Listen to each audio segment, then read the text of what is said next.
All right, good morning. Time now a minute past 8 a.m. On the Wednesday, December 11th, 2024 in Japan Standard Time. Welcome to another edition of the World Bank Tokyo Morning Seminar. My name is Koichi Omori. I am External Affairs Officer of the World Bank based in Tokyo. We organize these online morning seminars to introduce usually the latest reports the World Bank put together. But from time to time, we feature the projects that we are supporting. Also, we feature the activities by the respective unit and department.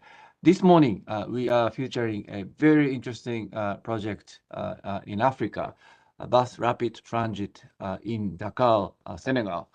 We have a pleasure of having Frank Talianda, who is the lead transport specialist and task team leader of this major flagship project that the World Bank is financing. Next 30, 40 minutes, we are going to listen to Frank summarizing the projects, but also sharing perspectives and experiences from the task team leader for this particular project. And then following his presentation, I'll read the question that we received in advance. And also, we are expecting to receive more questions from you. If you did not have opportunities to send your question in advance, please send your question by using the online form posted on the announcement page of this seminar. Or you can simply send your question to me by email. Or you can put your question in the chat section of the YouTube screen. I'll read your question on your behalf, asking Frank to make responses and comment. So with that, I would like to formally invite Frank Talianda, who is the lead transport specialist and the task team leader of the Dakar BRT project in Senegal. Frank, over to you. Thank you. Thank you very much, Koichi, and thanks for the kind words of introduction, and welcome everyone. So as said, I'm going to present the implementation status of the Dakar BRT project, which is the first full electric BRT in Africa. And as said by Koichi, I'm also going to share some of the lessons learned as a TTL, task team leader, from the World Bank perspective, so that we can replicate this experience in other cities in Africa. Before starting, I'd like to say that I'm doing this presentation and I'm not a TTL for this presentation, but this presentation was prepared and the project was supervised by the whole team at the World Bank. I'm not alone supervising this project, and also credits to the client, because this is the client who is actually implementing this project on the field, on the ground. And most of the pictures, most of the videos you'll see on the presentation are actually courtesy from CETUD, the transport authority in Dakar, who implemented this project in the ground. So next slide is, what are we talking about basically? What is the Dakar BRT project about? And first, a little bit of context for those who do not know the situation of the Dakar. Dakar being the capital of Senegal, it's a very dense capital city that concentrates basically 25% of the population on only 1.3% of the country's surface. And the population is expected to continue growing. It's 3.6 million inhabitants in 2019 and expected to double by 2040. And Dakar faces high level of congestion. People living in Dakar can actually witness that firsthand every day, going from their home to the work. And the existing loosely regulated and aging transport services cannot cope with this situation. You can see on the picture on the bottom left, actually one of the very traditional mode of transportation in Dakar, which are called the car rapide. Very traditional actually, and a very famous mode of transportation in the city of Dakar.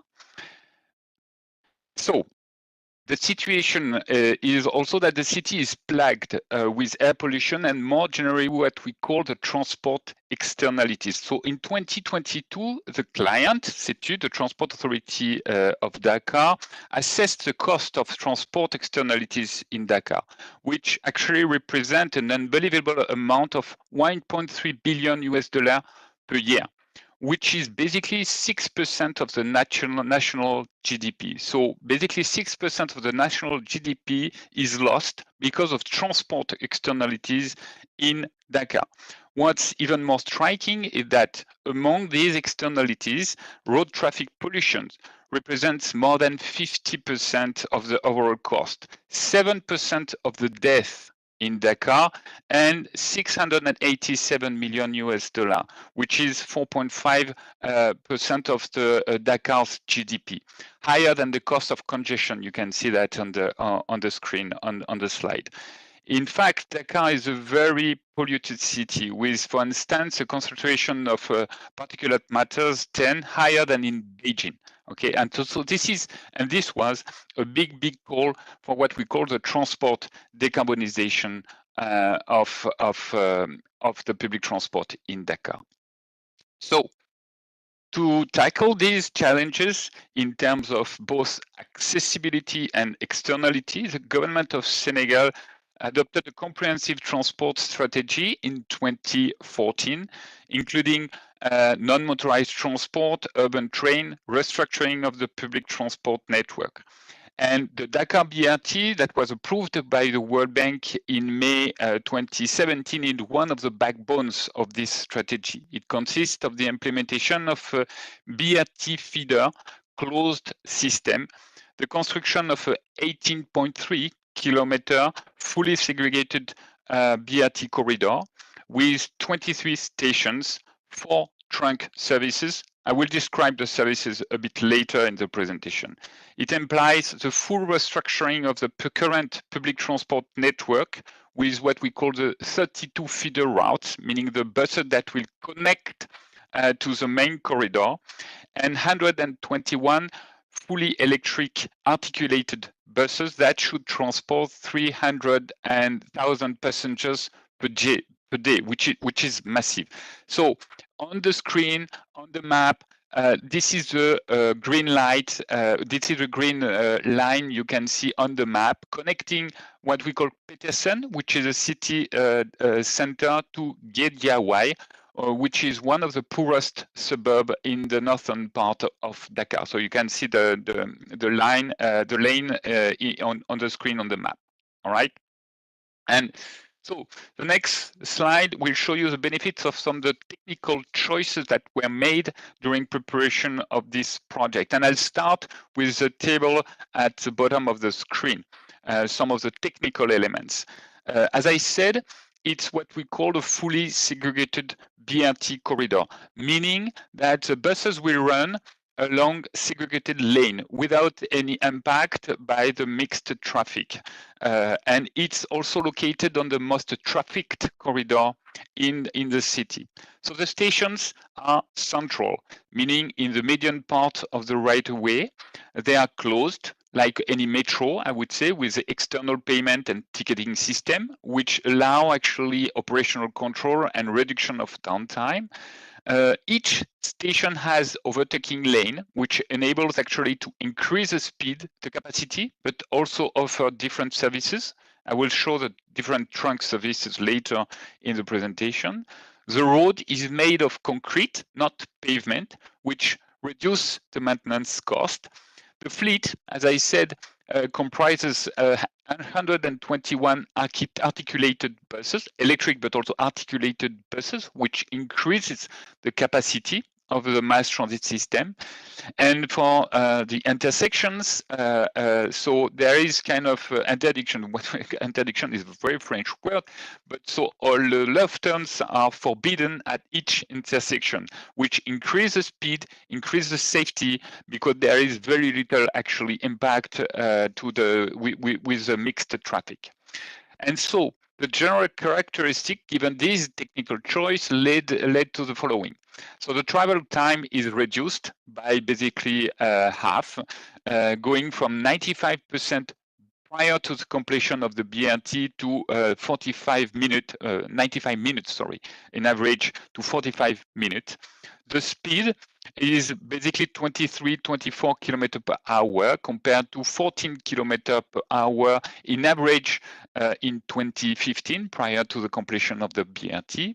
The maximum capacity is 27,000 passengers per hour and per way through the B-articulated case. I mean, if we choose the B-articulated buses, for the time being, it's not needed, but it can, and the project can accommodate this kind of fleet. So it means that there is extra capacity in the future to accommodate long-term demand and to accommodate additional needs. And in terms of services, I will come to that. The operating plan actually allows operational flexibility with different services: express line, semi-express, and the local services. And I come to this one. As you can see on the screen, for instance, you have 4 different services, including what we call the local services, which is on the upper left part of the slide, with a stop at each station, and then 3 different semi-express, express, or fully express services that basically were decided, approved, depending on the origin destination and the population demand, okay, where the demand lies actually, and that's how the different services were designed. The next slide will show you a typical cross-section of a simple module station, centrally located, as you can see on the screen, with overtaking lane, mixed traffic lanes then on the side of the BRT, and sidewalks. Let me add, because you can't see that on the cross-section, that this project has also enabled to implement the first cycle lanes in the Dakar agglomeration. So we implemented actually with this project the first cycle lanes in the city of Dakar. And you'll see that, I think, in one of the videos later in the presentation. Next, let's move to basically the project structure and components, which is a very World Bank kind of table, I would say. So you have the project structure, you have the cost, and you have the financing plan. So I'm not going to detail because I think the presentation will be shared afterwards. But as you can see, the first component, the BRT infrastructure, fleet, and system, represent most of the cost, right? 87%. But I'd like also to stress out the capacity building and all the public transport construction and roadworks along the corridor, which are actually key for the project's success. And I'll come to that later, I would say, in terms of lessons learned from the TTL perspective. Capacity building is really critical to implement successfully this kind of projects. In terms of financing, the World Bank, IDA, provides $370 million equivalent. EIB, a European Investment Bank, $85 million, and the government of Senegal, basically $10 million equivalent. What's interesting is that the private sector actually contributes to $144 million equivalent, which is roughly 25% of the total cost through the financing of the fleet. And I'll detail that later in the presentation with a focus on the PPP structure. Now, let's start with a bit more fun, actually, which is basically some of the video. And so you'll see in this first video the situation of the corridor before the implementation.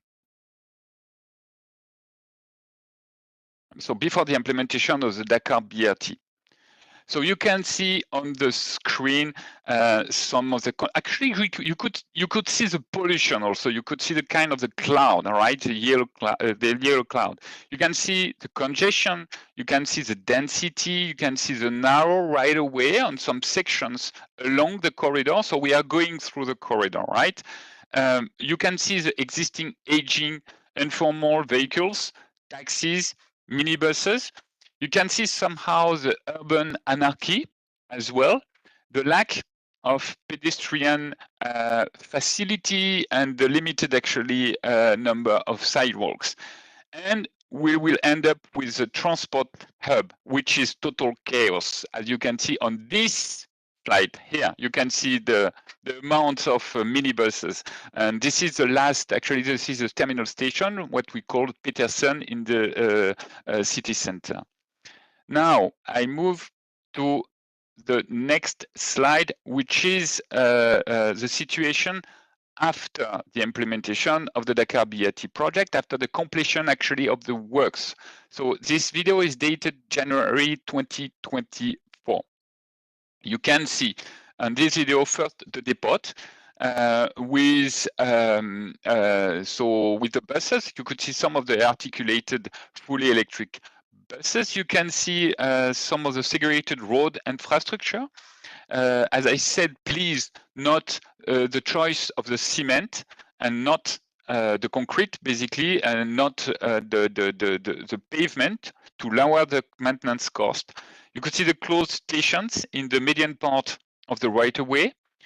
Some of the pedestrian facilities on the side of the mixed lanes, and overall as well, the care to the urban integration, including landscaping. So you could see, not necessarily on this amount of the video, but you could see some of the trees that were actually planted along the corridor to make sure that it's fully integrated within the urban environment. There was a true care to this urban integration.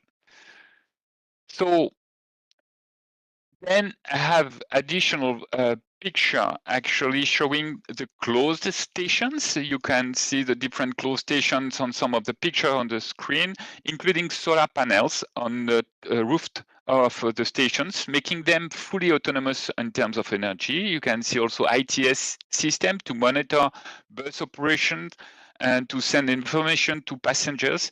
On the bottom right picture, you can see what we call the headquarters, where you can monitor the safety. So you have CCTV in each bus and CCTV in each station to monitor the security. I'll come to that later. And you can also see on this picture the depot where the buses will be charged, are charged actually at night, including additional solar panel on the locations where the buses are stored during the night. So, as I said, a little bit of focus on the fleet. As I said, the fleet consists of 121 fully electric articulated buses with Wi-Fi, air conditioning. Each bus is fully accessible, including for people with disability. BRT buses are charged at the depot each night. We have 67 charging stations in the depot. And the BRT overall is providing now, because the BRT is operational, a reliable, convenient, affordable new mass transit system for an expected 300,000 passengers per day, which is massive, right? We are not yet at this ridership. I'll come to that a little bit later in the presentation. So the project brings also major benefits and major innovative engagement of private sector. I will detail that later in the presentation, but also in terms of engagement of the whole World Bank Group, including IDA, as you could see in the financing of the infrastructure, AFC, who serves as a transaction advisor to recruit the BRT operator, and MIGA, who provided a guarantee to the private sector concessionaire. And this project was also co-financed by the European investment banks. So, what are the benefits? What benefits will this Dakar BRT deliver? So, major benefits are expected actually from this project. First, in terms of time travel and access to opportunities. As I said, the reduced travel time is one of the major benefits expected from this project, from 95 minutes currently, or prior to the implementation of the BRT, to 45 minutes to travel from Dakar center to Guédiawaye, which is one of the poorest suburbs in Dakar. And by the way, this is the case now. 45 minutes is actually achieved today. There is also an increased access to opportunities, with the population being able to access in average 11% more jobs than in the no project situation. That's kind of the assessment we've we do usually when we prepare a project before board approval. All right. I move next to the major benefits that are expected in terms of transport decarbonization and reduced air pollution. So over the 30 years lifetime of this BRT project, we expect to save up to 1.8 million tons GHG emissions. 1/3 should actually come from the modal shift. So the transport or the transfer of people from low capacity modes of transportation to higher capacity modes of transportation, but also 2/3 of this reduced emission will come from the choice of electric technology compared to diesel fleet. So it's a major achievement. What's also a significant achievement is because of the choice of this electric technology, there will be a significant reduction in air pollutants, as you can see in the table on the screen. Then, this project has served as a catalyst for public transport restructuring. As I said, it's part of the project design. And a study was completed under the project, and it enables the government of Senegal to develop a full public transport restructuring strategy, 32 routes, 32 bus routes, up to 720,000 passengers per day expected on these routes, 900 and something buses, 90-seat or 50-seat buses, and 4 depots. And the first phase is currently being implemented and financed by French Development Agency, European Investment Bank, and European Union for about $400 million. This is the first phase, and the World Bank is considering now financing a second phase with the 18 remaining routes. So this is what we call the follow-up operation. So this project has served as a catalyst actually for these upcoming operations. So I'd like now to, let's say, deep dive a little bit in the innovation, in the engagement of the private sector for the financing operation of the Dakar BRT project, because this is probably one of the major achievements of this project. We have indeed leveraged the private capital and private expertise. So let's focus first on the PPP structure, private and public partnership structure. So in terms of PPP structure, the government of Senegal financed and procured the BRT infrastructure through contributions from IDA, from European Investment Bank, and from the government of Senegal. Works are basically 100% completed, will be fully completed in February 2025. And you can see on the screen, but you can see on the picture, but you could see in the video that this infrastructure is totally reshaping the city and changing the face of the city. And if you've been to Dakar, Koichi, maybe you've seen that this transformation actually in the city. Now, the private sector operator financed, procured, and now operates and maintains the fleet. But the private sector is also in charge of maintaining the infrastructure under a 15-year concession agreement. The consortium is led by Meridiam, which is a French investor, and the initial capex, so the initial investment, is $144 million through equity and senior debt. And the first phase of commercial operation started in May 2024. So the buses are running today, and I show you a video later in the presentation.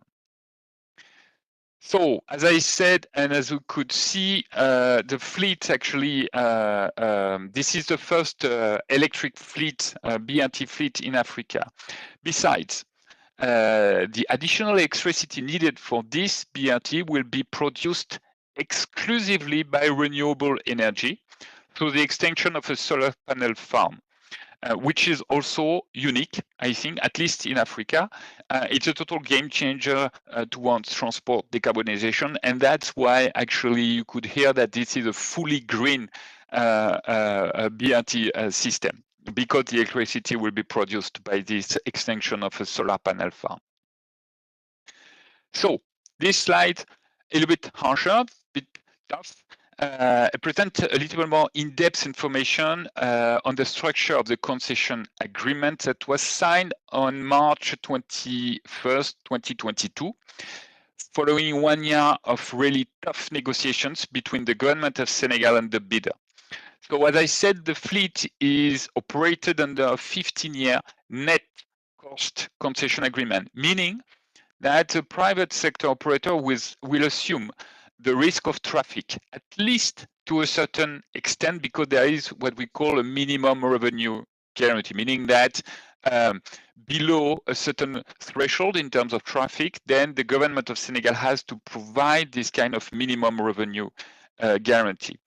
The private sector has exclusive access to the BRT infrastructure while paying a concession fee that should cover the obligations of the transport authority a minima, meaning that the concession agreement is financially viable. There is no need for public sector subsidy to the private operator, at least in terms of OPEX. As I said, the concessionaire has financed, purchased, and now is operating and maintaining the fleet and maintaining the infrastructure. What's interesting is actually the choice of electric vehicles came in 2020 through the concessionaire by the bidder themselves at a time when this choice was not so obvious, all right, even for the government of Senegal, given what we call the incremental capex cost. And so the choice was accepted by the government of Senegal following a long and complex negotiation process to reduce the capex, to reduce the OPEX in order to make this concession viable. So in terms of concessionaire structure, this is a Senegalese SPV with two stakeholders, Meridia, as I said, a private investor who owns 70% of the equity, and the Senegalese sovereign fund, FONSIS, who owns 30%. So the Senegalese government has some shares in the concessionaire shareholding structure. Then Keolis, actually a well-known international private sector bus operator, provides technical assistance throughout the 15 years of operation. So in terms of key figures, the private sector, what we call the private capital mobilization, is basically 3 times more than expected. The GHG emission savings are also 3 times more than expected compared to diesel bus that was expected during preparation. Meaning that initially at preparation time, and that's one of the lessons learned actually, that throughout implementation we have to remain flexible to accept this kind of change in the project design. 1,000 employees are now hired and are by the private sector operated, and operations have started in Q2 2024, in May 2024. So where do we stand today and what are the next steps? So you can see on the screen the inauguration that was, so the project was inaugurated on January 15. I'd like to highlight one of the pictures actually in the upper left, which is a funny one, because this is probably the only time you'll see a BRT, a bus, with the title presidential on the bus actually. So that was a bus that transported the president himself, who inaugurated the BRT system on January 15. And actually, I wanted to highlight this because, and I'd like to highlight that later, communication is key for this kind of project to be accepted by the population and to get the buy-in of the different stakeholders, being the population, the institutions, or the local operators, all right? And now, as I said, the BRT is running, and I'd like to ask that we show actually the video. I cannot run it through the through the presentation. Yeah. So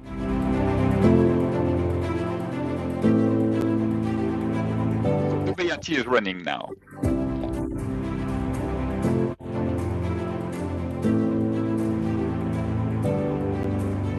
are here at Gejawai bus station for the launching of the BRT service serving the city of Dakar. This is the ticket for the bus. It costs about 500 francs. There is also a system for subscription, which is a monthly subscription at about 24,000 francs. So this card costs about 2,000 francs, but the subscription itself for a month is 22,000 francs, and that is going to save each passenger the entire month.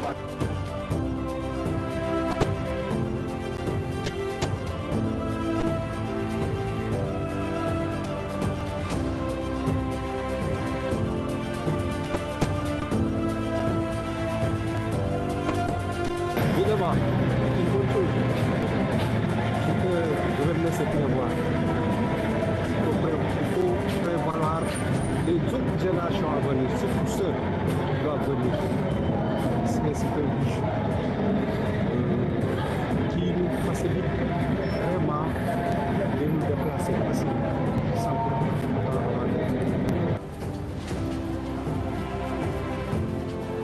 For a city notorious for its traffic jam, it is hoped that the launching of this BRT will help to circulate traffic better in Dakar and environs.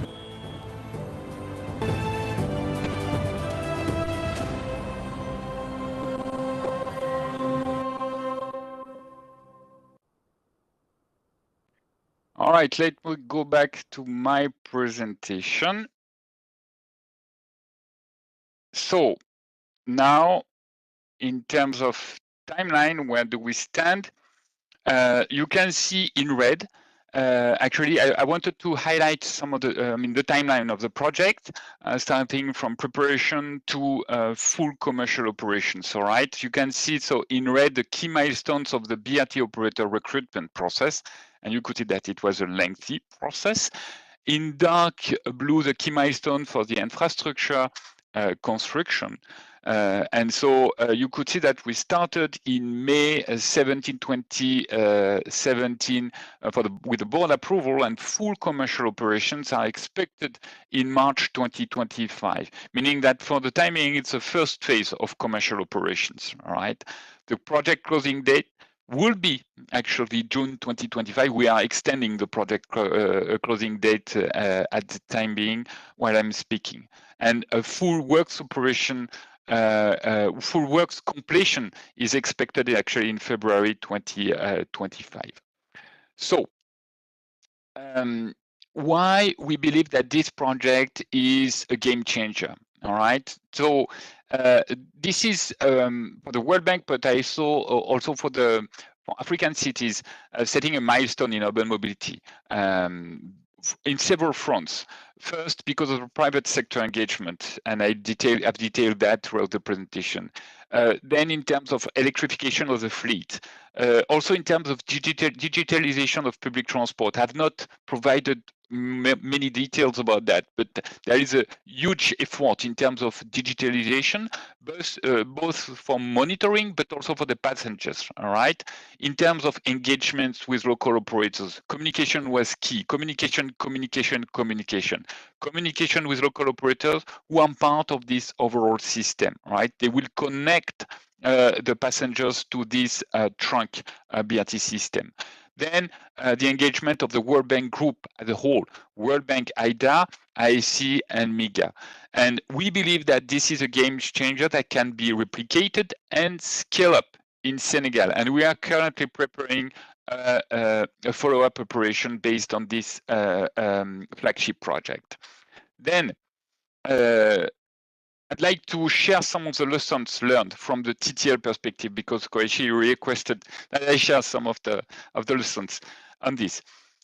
So first, in terms of implementation, as I said during the presentation, at the World Bank, we are financing the operation, we are supervising the implementation of the operation, but at the end of the day, the one implementing this operation is the client, all right? And building capacity is essential for a successful, long-term, sustainable implementation, because these buses will run after the World Bank has left the project, after the project is closed.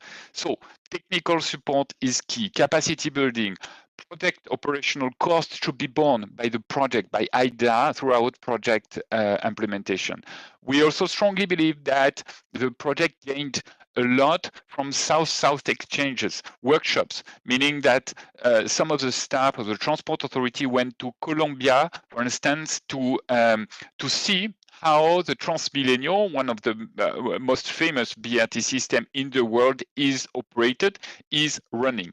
So we also worked with a client on the long-term strategy for sustainable concession supervision and public transport monitoring, including human resources, skills, and funding. And we will continue working on this with the client. Environmental and social consideration are key. It can actually basically kill the project. I mean, it can basically put the project at end. So a very careful implementation of the resettlement action plan was done from the start till the end. Occupational health and safety aspect must be embedded in project supervision and in each contract of each construction firm on the field. Grievance redress mechanisms are also key during the construction phase, but also during operations. Just to give you an idea of numbers, we received roughly 2,000 complaints from the population during the construction, but also because of the resettlement action plan. And because the grievances redress mechanism was operational, we could the client could deal with that. Preparation and technical design, climate change adaptation was really truly embedded in the technical design as early as possible. And I think a 40-kilometer of drainage network was financed actually throughout the project. Urban integration, transit-oriented development, road safety, non-motorized transport should be also part of the project design, are key to successful urban integration of the project within the city. And last but not least, preparation is key, but flexibility and collaboration with the client during implementation is paramount. PPP, I mean, the lessons we learned is that there is a limited number of operators actually interested in investing in BRTs in Francophone Africa. Because of the perceived risk, because of the barrier of language, because of the perceived unreliability of government. And so we hope that this project will open the door, open the appetite of the private sector and of the market to these operations. PPP structuring implementation is complex. It's a long process. We need to start as early as possible. There is a need for a skilled transaction advisor. I've seen this case, but also additional consultants throughout the process. And PPP involves a lot of discussion about risk allocation, procurement, technical, legal, and financial assessment, performance, and contract agreement. And it's critical to have this balanced risk allocation. And also the key point is to involve local operators in the new public transport system to get their buy-in. Communication is key. Lessons learned, e-buses, because as I said, this is the first electric bus in Africa, and the shift to e-buses needs support in African countries. Private sector operators are ready to invest in this technology, but decision makers need sometimes still to be convinced, especially because of the initial upfront additional capex compared to diesel buses. And in this case, IDA, actually, I have not focused too much during my present, but IDA provided $17 million of capex subsidy to basically compensate for the incremental cost of electric buses compared to diesel buses. IDA and other GFI should therefore continue considering providing this financial support at the start of the project to cover this incremental cost and enable this transition to low carbon mode of transportation. And that's the end of my presentation, Kwesi. So I'm ready to answer any question you may have. Thank you. Thank you very much, Frank, for your presentation, detailed explanation, but also presentation, including the video, which gives us a visual image of before and after the project being implemented. Thank you very much. So let me read the question that came in before the presentation. So some of the point you have sort of addressed during your conversation, the presentation, but still let me read so that you can emphasize some of the points that you raised already. So the first one, what was the original motivation of why Dakar was selected for the first BRT project in Africa? Not other cities, not other countries. Any specific background or reasons? Who initiated the project to begin with? Was it the government or was it the World Bank? This is the first question. Okay, thank you very much, Koichi. So first, Dakar is not the first BRT in Africa. It's the first full electric BRT in Africa. There are other projects, other BRT actually running in Dar es Salaam, for instance, in South Africa, in Nigeria, right? So this is not necessarily the first city where this kind of project is implemented, but this is the first country and the first city in Africa where a full electric BRT is implemented. That's an important point.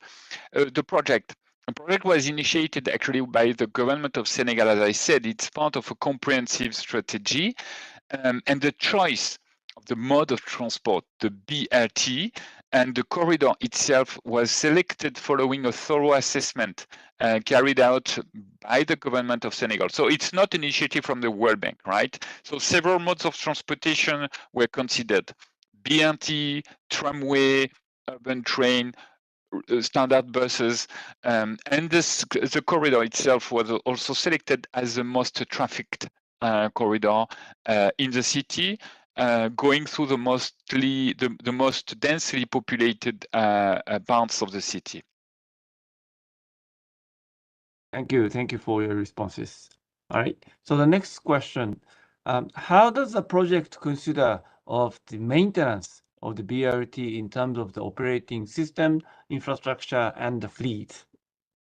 So thank you very much. So that was part of the negotiations between the concessionaire and the public sector. So what was decided is that basically the operational responsibility is to the private sector. The private sector is responsible for the maintenance of the fleet and operating systems, but also for the daily maintenance of the infrastructure. When it's hard maintenance, when there is a need for the biggest rehabilitation, then the public sector will come and finance for the infrastructure. But regarding the fleet, 100% of the fleet, being to finance the fleet, to maintain the fleet, is a responsibility of the private sector. All right. Thank you for your responses. Next question. Does the project have some scopes for diversity and inclusion, such as gender, disability, and elderly persons? That's an excellent question. And yes, the project does actually have scopes for diversity. First, the whole project was designed, as I said, to be fully accessible to the population, to elderly, to people with disability, etc. The project was also designed with safety in mind, to account for instance, women's safety, notably through CCTV, police, lights at station, and so on. But there had been also a lot of efforts and actions to increase the share of female staff within the concessionaire workforce. And the female staff today represents 40% of the overall staff of the concessionaire. So basically 400 female staff within the 1,000 workers within the concessionaire, which is way beyond the 6% female staff that you can see in the sector, in the bus industry in Dakar. So yes, it was really a core part of the design of the project. Thank you for your responses. Okay, another question. Would you please talk about some element of communications during the preparation and implementation of the project related to engagement of the government, partners, stakeholders, and general public at large? So thanks a lot. I mean, communication, that maybe I haven't insisted enough on this aspect. Communication is key. And you have different kinds of communication. You have basically 4 kinds of communications. The first one is institutional communication that was key, actually, to engage institutions. So I showed pictures of the inauguration. That was a key moment, actually, to get the political buy-in. We had some political champions throughout the project, from the preparation and to the completion of the project. And these moments are key also because you need to have this commitment at the highest level, given the impact of the construction in the city.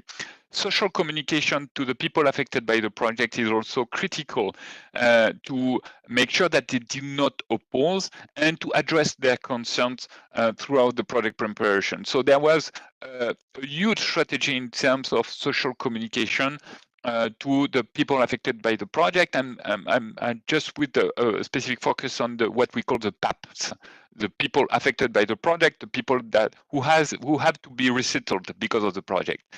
Local operators, communication to local operators is key as well, so that they understand that they are part of the system as a whole, and they will operate actually the feeder buses connecting to this BRT corridor. And there are also some kind of shares within the concessionaire.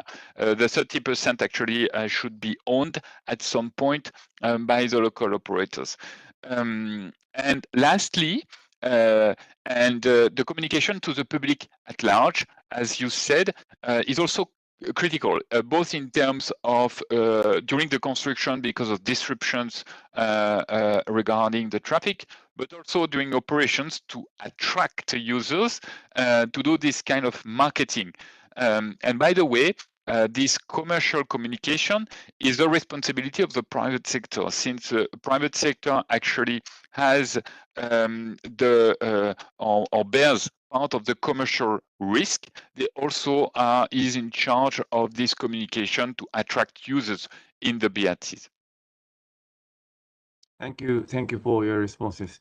Let me, I usually don't raise the question from myself as a moderator, but let me, since the project is very interesting, let me ask one question about the task team leader and task team, actually.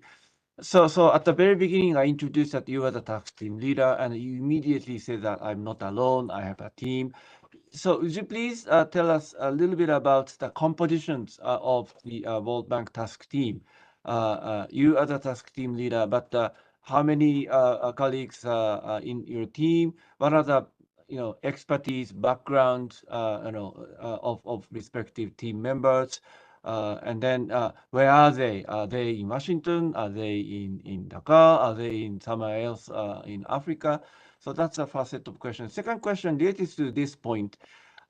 We often say that the World Bank's role during the implementation is supervise the project and typically dispatching the mission or business visits to supervise the project and having a discussion with the government, etc., twice a year.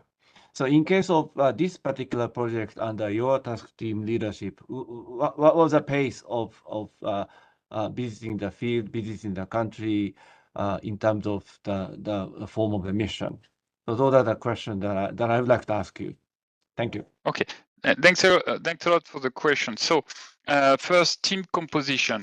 As you said, that basically there is, in terms of team composition, you have the technical team that comprises the technical team, transport team, I would say, that comprises TTL, co-TTL, and then depending on the skills needed, depending on the stage of the preparation or implementation, we can recruit specific consultants with specific skills, for instance, who could support the team in assessing various aspects, like, for instance, the fleet, or the PPP structure, the infrastructure, and so on and so on.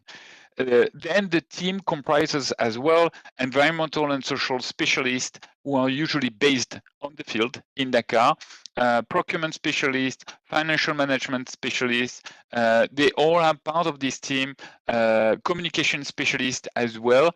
They are part of this team to assess how the project implementing agency is implementing the project. So in terms of location, it depends.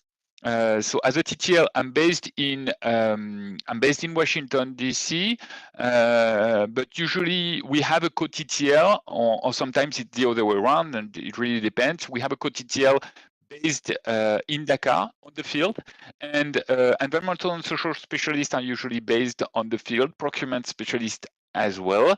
And it's in this case, and this is the case, for instance, for Dakar, and the financial management specialist is also based in Dakar.